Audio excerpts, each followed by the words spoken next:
I think when I first saw this piece of land and the chap that owned it at the bottom of the hill showed it to me and we walked halfway up the hill, I wasn't looking at the view or the area at all.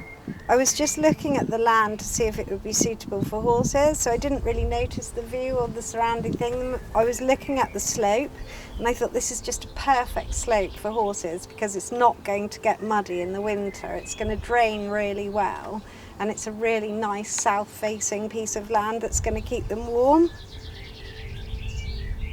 I was completely unaware of the beautiful view, which is silly really because it is stunning. I like it when the sun's coming up and I go out, walk down the track, look across and see the horses. It's always as pretty as a picture.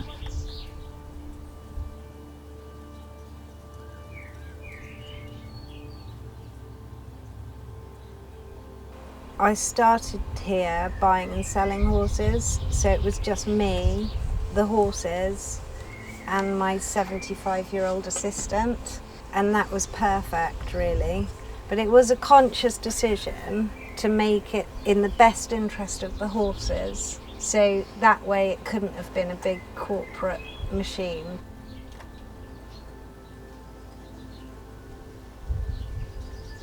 Well, maybe this place is different to other places because it's been made over a long time, a period of 16 years, slowly, without a great deal of money, and carefully, because when you do get some money to invest in making something, you have to make sure that you spend the money on the right thing. So it's given it plenty of character. We don't have any fancy stable yard buildings and we don't have fancy facilities.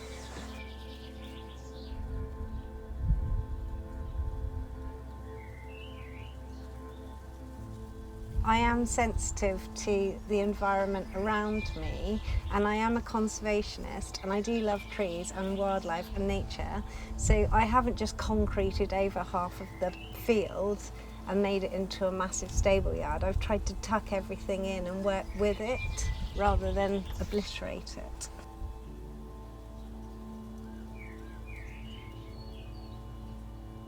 The tack room's the office or the mess room. So we go in the tack room for the morning meeting, cup of tea in the mess room, every day at 9:30. So if you take them into the mess room and there's all the pictures on the walls, yeah, and they'll say, oh, that's a beautiful horse. And you say, yeah, that horse, actually we sold it to Princess Anne's daughter, Zara Phillips' little sister. And then they'd say, oh my God, the royal family have bought one of your horses off the side of a hill in the middle of nowhere? Well then you must be okay, I'll buy one of your horses. And each picture has a nice little story, so, and they can see that you've had lots of quality horses and this isn't your first quality horse on this small stable yard. It's just a quiet place to go.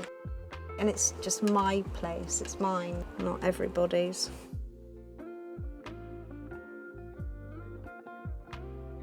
I've always been good with children and I've always been good with animals, so then when I was needing the bread and butter, I thought, well, I'll teach some children to ride ponies. And then I started running pony days in the school holidays for the children, and it's absolutely manic, but they absolutely love it. And I have this gorgeous little white pony, Izzy, and they will decorate her in the afternoons with flowers. I just love children. If you put children with animals, animals love children, horses love children because they're gentle and they're not scared and they're lovely.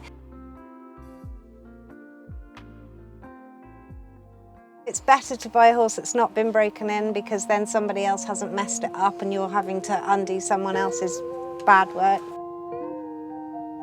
It has to have a nice temperament and it has to have a good conformation. It has to be put together properly and it has to have a nice head because at the end of the day, it's the head that you're going to look at over the stable door every day.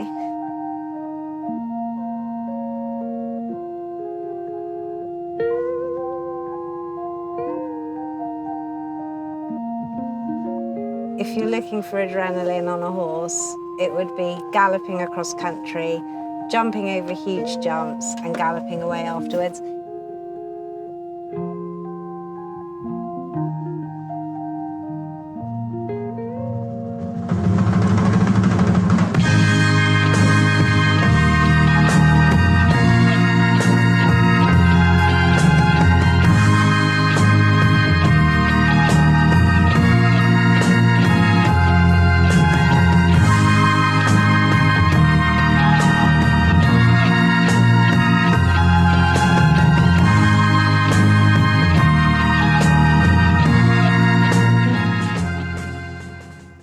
For me, because I work on my own here and I don't have a lot of help, I might spend a week or 2 weeks even on long reins.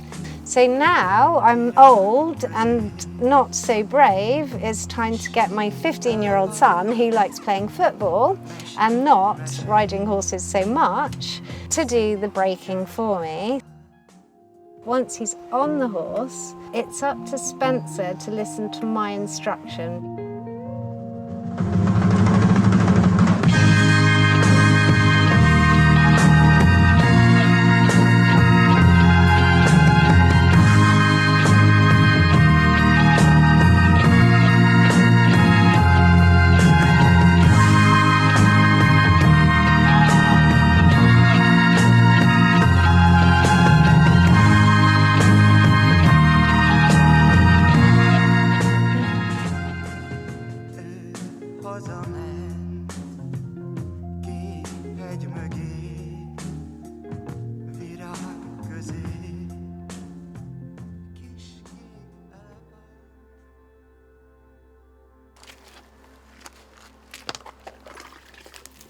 I really do enjoy grooming the horses. That's from my past as being employed as a groom. When you're grooming horses, you're putting your hands all over their body. You might find a cut or a sore or a lump or a bump, and it's really important that you find these things early on. I find it very relaxing and satisfying and a nice thing for you and your horse to do. I mean, most people that have horses always have horses, but I think if you had them as a child, it'd be hard to give up. When I first bought this place, I never wanted to go home. I always wanted just to be here all day, all night. I had a little boy and he wanted to go home, so I had to take him home, feed him, put him to bed.